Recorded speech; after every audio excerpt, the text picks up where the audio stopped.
Shalom, peuple de Dieu. Une fois de plus, soyez bénis au nom de Jésus-Christ.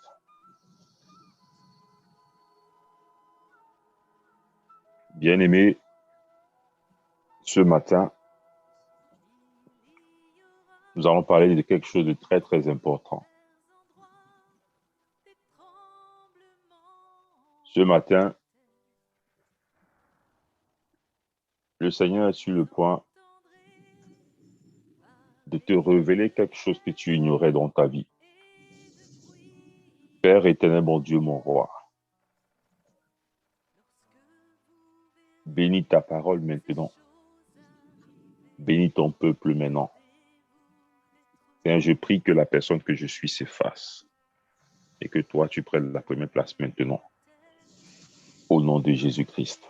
Seigneur, je prie également que cette parole tombe dans des cœurs fertiles. Au nom puissant de ton Fils Jésus, que j'ai prié. Amen. Oui, bien-aimé, ce matin,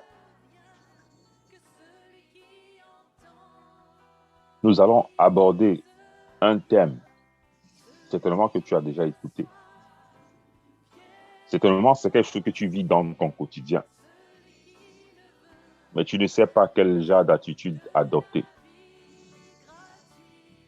Le thème de ce matin est intitulé « Mon ami Judas, ce que tu es venu faire, fais-le. » Mon ami Judas, ce que tu es venu faire, fais-le. Bien-aimé, tout le monde a un Judas. Un Judas n'est forcément pas ton ennemi. Par contre, il est ton proche, ton collègue, ton coéquipier, ton ami, ton confrère ou l'un des membres de ta famille. Un Judas, c'est celui qui, derrière ton dos, te critique, essaye de te rabaisser, livre tes secrets, parle mal de toi et expose tes faiblesses. Un Judas, c'est un peureux, un hypocrite, un imposteur et un complexé. Nous aurons toujours des Judas dans notre vie quotidienne. C'est inévitable. C'est plus facile de connaître son ennemi que de découvrir son Judas. Pourquoi je le dis? Parce que ton ennemi, tu le connais déjà. Mais celui qui te livre, tu ne le connais pas. Un Judas peut vivre à ton côté plus de 10 ans sans que tu le découvres. La Bible nous dit dans Proverbes chapitre 11 au verset 13, « Celui qui répand de la calomnie dévoile les secrets, mais celui qui a l'esprit fidèle les garde. » Bien-aimé, je vais te dire quelque chose ce matin qui va te surprendre. La personne la plus qualifiée à qui nous devons livrer nos secrets, exposer nos faiblesses, c'est le Saint-Esprit.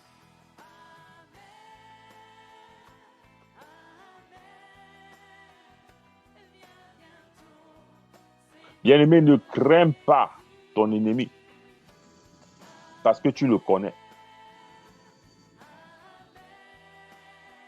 Mais je t'appelle plutôt ce matin à redouter ton Judas parce qu'il vit à tes côtés et tu as du mal à le découvrir.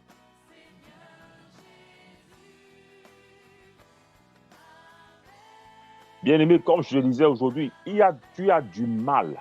C'est plus facile pour toi de connaître ton ennemi que de découvrir ton Judas. Et le conseil que je vais te donner, confiez-vous à Dieu et vous ne serez jamais déçus. Quand vous subissez une trahison,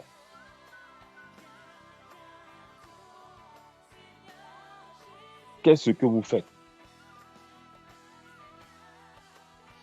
Est-ce que vous fuyez? Quand vous vous fâchez,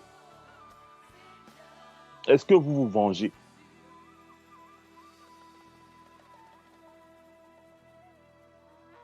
De toutes les façons, vous devez réagir d'une manière ou d'une autre. Pourquoi ce thème ce matin? J'aimerais te donner une façon de réagir en tant que chrétien face à certaines situations. Voyons comment Jésus a réagi face à cette situation. Matthieu chapitre 26 au verset 50. Il est écrit que Jésus-Christ sanctifie sa parole. Jésus lui dit, mon ami,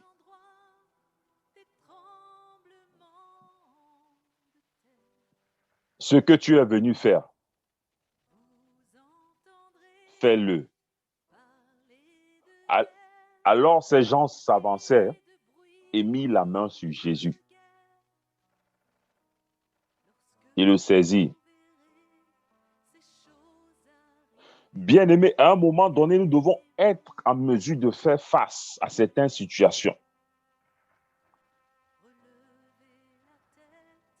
La Bible dit que nous avons reçu l'autorité. Et cette autorité que le Seigneur t'a donnée, tu ne peux pas l'observer étant assis. Tu ne peux pas l'observer juste en parlant. À certains moments de nos vies, bien-aimés, un enfant de Dieu doit passer à l'acte. Je me souviens un jour dans le ministère,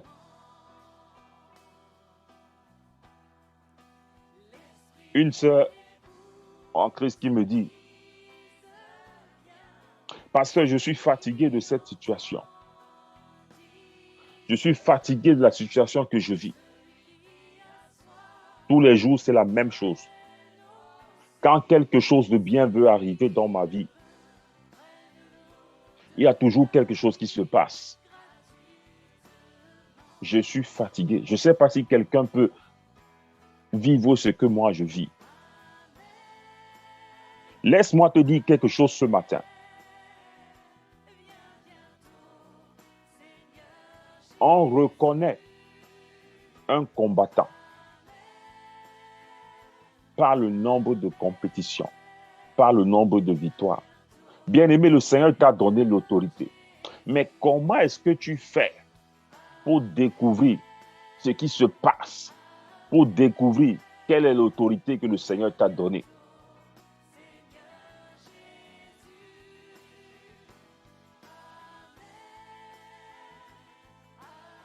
Sincèrement,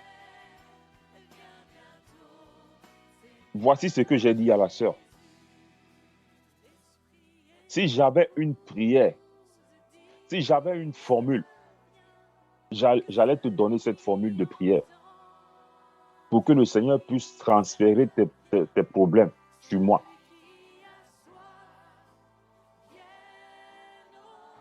Mais je ne peux pas porter tes problèmes parce que je suis un homme. Je ne peux pas porter ta croix parce que je suis un homme. Mais je te montre celui qui est digne de porter ta croix. Je te montre celui qui est digne de recevoir ta charge. La Bible dit, venez à moi, vous tous qui êtes fatigués et chargés, et je vous donnerai du repos. Bien-aimé, je sais que tu vas trouver ça un peu bizarre.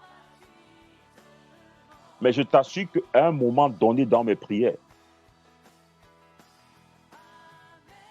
je demandais à Dieu de multiplier le nombre de mes problèmes, de multiplier le nombre de mes combats. parce que j'avais la soif. J'avais hâte de découvrir la puissance de Dieu dans ma vie.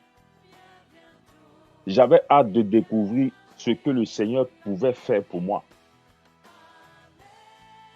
Nous, en tant qu'enfants de Dieu, nous ne devons jamais fuir des situations.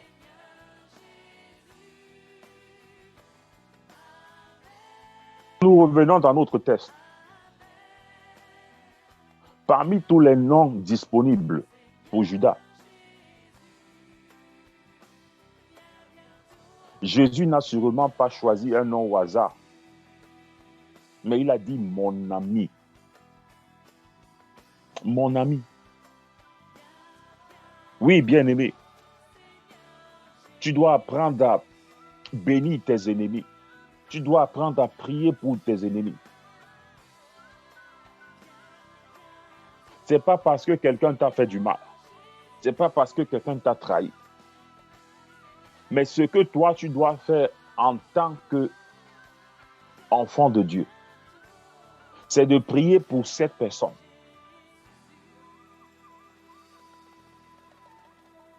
Pour que le Seigneur l'accorde plus la vie. Pour que cette personne puisse témoigner la gloire de Dieu dans ta vie. Si au travers de ce témoignage, cette personne peut se repentir, c'est une bonne nouvelle pour le royaume des cieux. Mais quand tu commences à prendre de la distance, quand tu commences à prendre de la distance par rapport à ton ennemi,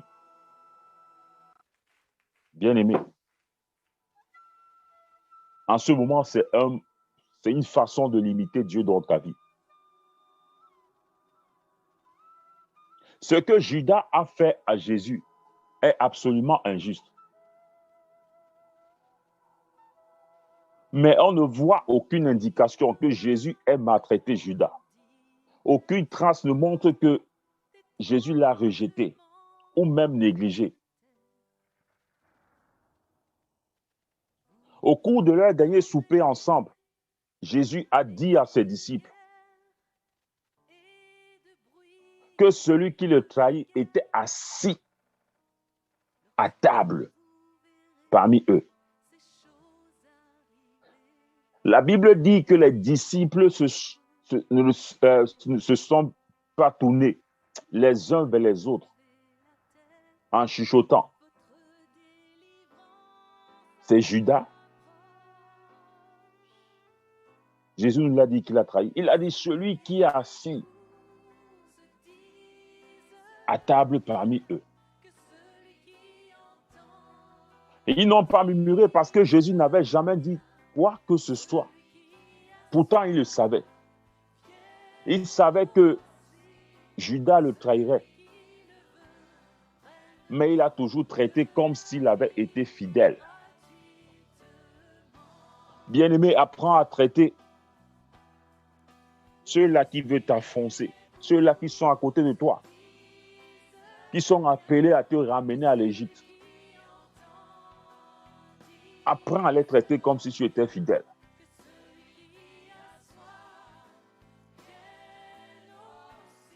Apprends à les montrer que tu as une nouvelle identité pour que la gloire de Dieu se manifeste dans ta vie. C'est encore plus injuste quand on pense que la trahison, c'était l'idée de Judas. Bien-aimé, je vais te faire une révélation ce matin. Ce ne sont pas les chefs religieux qui ont cherché Judas. C'est lui qui allait rencontrer. C'est lui qui allait les rencontrer. Quand nous lisons Matthieu chapitre 26 au verset 15, il dit, que voulez-vous me donner? Et je vous le livrerai. La Bible dit, et il lui payait 30 pièces d'argent. Bien-aimé, c'est Judas qui est allé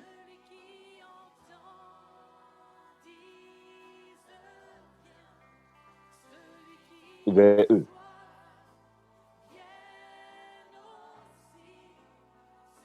Depuis ce moment, il cherchait une occasion favorable pour livrer Jésus. La trahison de Judas serait plus facile à avaler si les chefs religieux eux-mêmes avaient fait une offre irrésistible.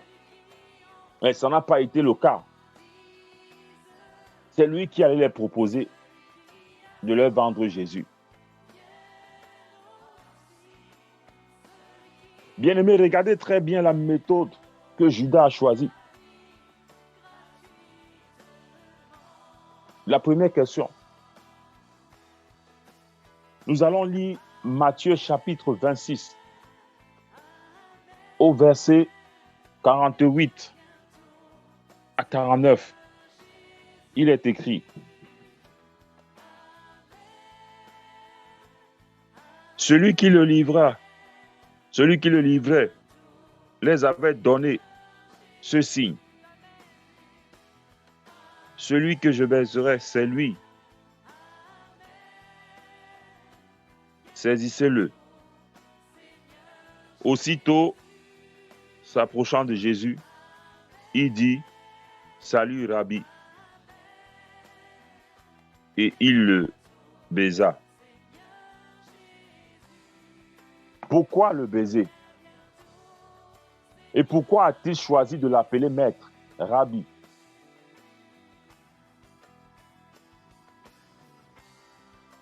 Tout simplement parce que c'est un titre qui démontre le respect.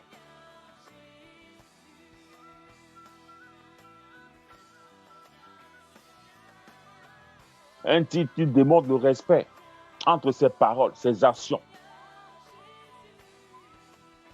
Mais si moi j'étais à sa place, je ne l'aurais pas appelé mon ami. Et c'est ce qui se passe aujourd'hui avec toi. Tu as de la haine pour ceux qui te trahissent. Tu as de la haine pour ceux qui t'entourent. Mais c'est pourtant exactement le mot que Jésus a choisi. Pourquoi?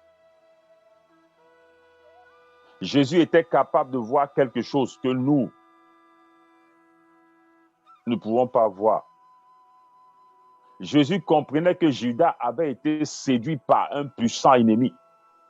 Il était pleinement conscient de la ruse, des chuchotements de Satan. Il avait lui-même entendu. Et il savait le combat que ça représentait pour Judas de faire le bon choix.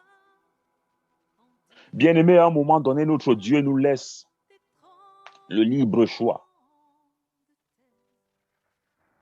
Ceux qui viennent te trahir, ceux qui viennent pour te combattre, ceux qui viennent pour te ramener en Égypte, sont animés des chuchotements du diable, sont animés par cet esprit démoniaque.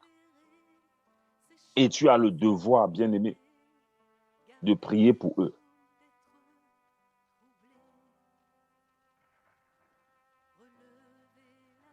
La Bible nous dit qu'il n'a quand même pas justifié le choix de Judas. Il n'a pas minimisé ses actions.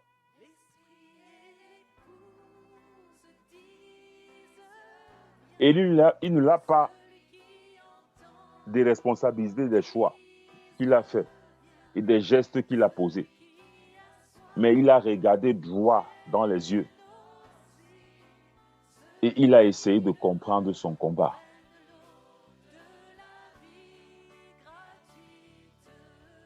Bien-aimé, aussi longtemps que vous détestez votre ennemi, je vais te dire quelque chose ce matin. Parfois, nous avons tendance à accuser Dieu. Mais je vais te dire, aussi longtemps que tu vas détester ton ennemi, la porte de la prison sera fermée.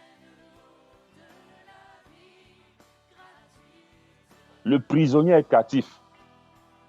Mais lorsque vous essayez de comprendre que vous relâchez votre ennemi de la haine qui vous anime, alors le prisonnier est libéré. Et ce prisonnier, c'est vous. Ne garde pas ton ennemi dans ton cœur.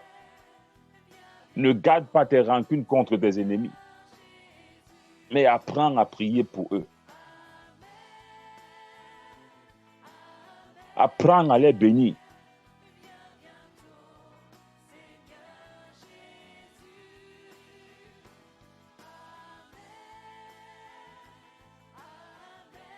Essaye de comprendre ce matin, bien-aimé, au travers de ce thème. Et de relâcher tes ennemis de la haine. Relâcher tes ennemis de la haine ne signifie pas aller manger sur la même table avec lui après la trahison. La Bible dit, Jésus et Judas ne sont jamais retrouvés ensemble. Il y a d'autres personnes qu'il faut aimer, mais de loin. Bien-aimé, je vais te dire quelque chose ce matin. Une chose que tu dois retenir de ce message. On ne peut jamais éviter d'être trahi par nos proches. Mais certainement parce que tu es la marque déposée du Seigneur. Certainement parce que le Seigneur a fait un investissement pour toi. Il y a des choses qui doivent forcément passer par toi. Il y a des choses qui doivent forcément t'arriver pour que cette personne qui pose l'acte puisse réellement avoir la révélation de ton identité. Pour que cette personne qui pose l'acte puisse réellement savoir si tu as changé ou tu appartiens à son monde ou pas. Bien-aimé, quand tu es un chrétien, tu as une nouvelle créature. Tu as une nouvelle identité.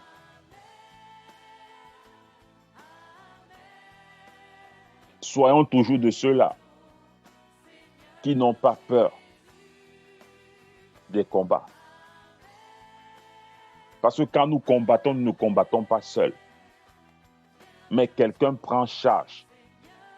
Quelqu'un décide de combattre pour nous. Dieu combat à nos côtés. Nous avons reçu la victoire et l'autorité depuis la mort du Christ sur la croix. Bien-aimé, à partir de ce matin, libère les prisons de la haine. Libère-toi des prisons de la haine parce que toi-même, tu es ce prisonnier. Et apprends à prier pour tes ennemis. Apprends à les bénir. C'est en ce moment-là que tu pourras comprendre, que tu pourras avoir la révélation de l'autorité de Dieu sur toi. Je prie que cette parole tombe dans des cœurs fertiles. Pour la gloire et l'avancement de l'œuvre de Dieu. Peuple de Dieu, soyez bénis une fois de plus. Au nom de Jésus-Christ.